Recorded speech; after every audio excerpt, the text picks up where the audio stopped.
Gee, but by night I'm one hell of a lover. I'm just a sweet transvestite.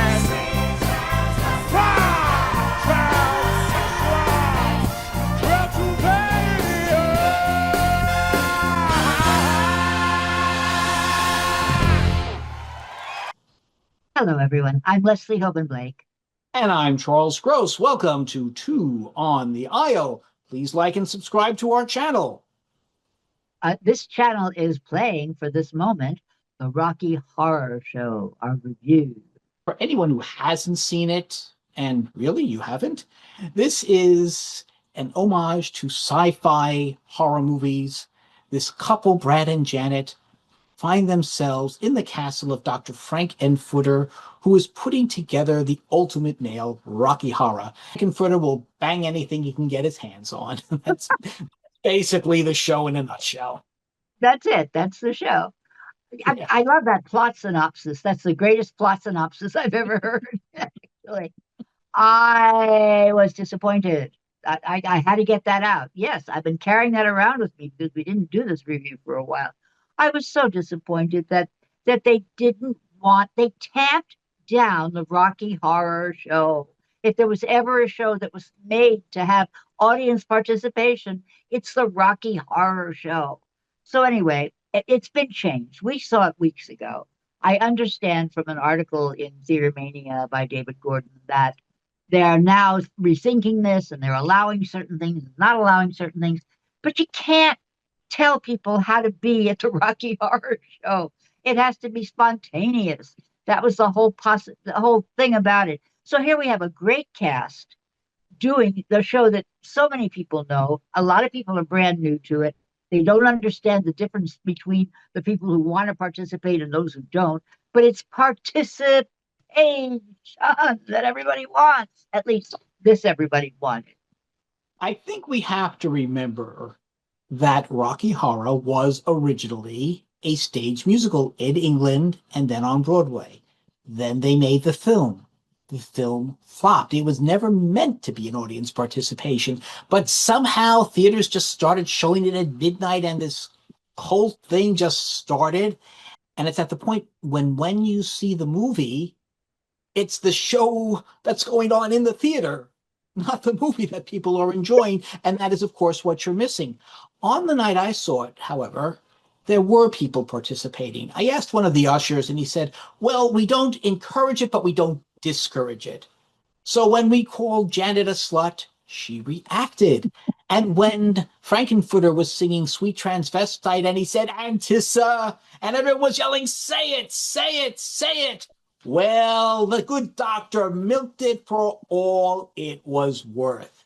And when at the end of the play, our narrator, played beautifully by Rachel Dratch, is saying, lost in time and lost in space, before that latter line, I shouted, what's your favorite TV show? And she pretty much just kept going, and she got a big laugh with it, or maybe I got a big laugh with it. Probably she did, but I liked it much better than when I tried it with Dick Cavett 20 years ago, and all he did was give me the finger.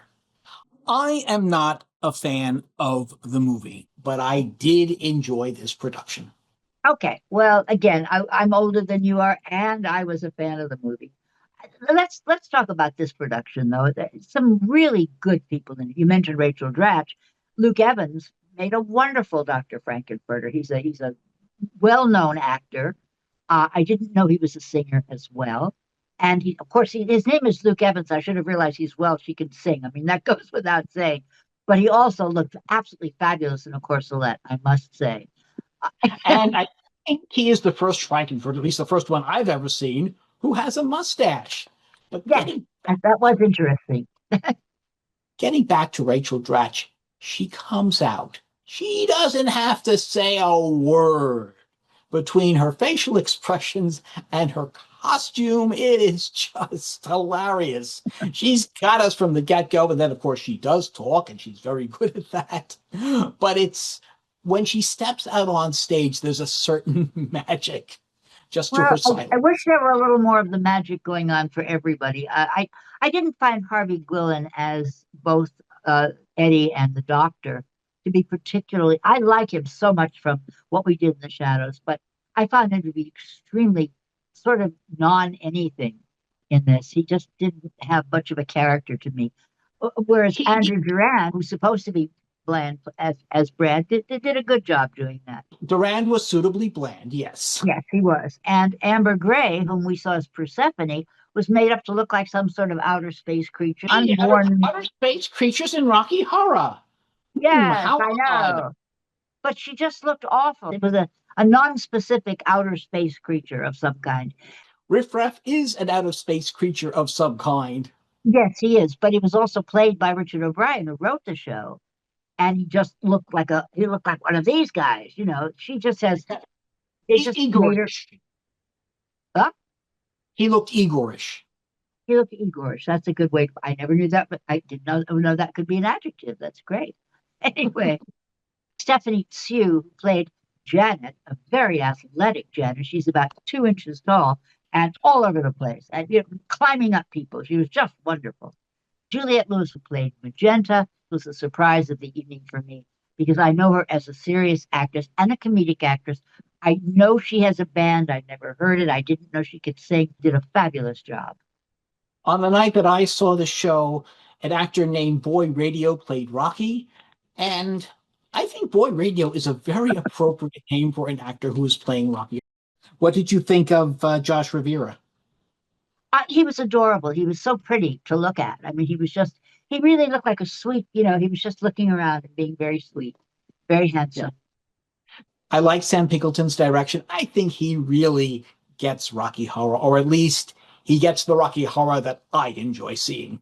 Well, he got O'Mary, so, he's in the right ballpark for sure. Annie Taj did the choreography, very enjoyable. A group named Dots did the scenery, which I particularly enjoyed because the last revival of Rocky Horror was at Circle in the Square, so they really didn't have much in the way of scenery. David Reynoso did the costumes, and there were certainly, the costumes were so much of the show. As I say, I didn't agree with his riffraff, but he did a wonderful job for Columbia and Magenta. They looked fabulous. As did the Good Doctor. As did the Good Doctor. I was just going to say, I love that, the Good Doctor. Yes, that's All right, the not so good Doctor. In conclusion, how many time warps do we give this production from Warp 1 to Warp 5? What do you give it, Leslie? I'm going to give it less than you do. I know. I'm gonna cool my jets over here. I'm going to go for maybe a 3.2. As I said, I'll end the way I began. I was disappointed with not being a participation. I have never been a fan of the Rocky Horror Picture Show, although I do love the participation. I was disappointed with the television remake that they did a few years ago, but I have always enjoyed Rocky Horror on stage, and I will therefore give this 4 time warps. Oh, there you go. That is our show for today. Leslie and I are going back to transsexual Transylvania, but before we do, we'll see you On the aisle.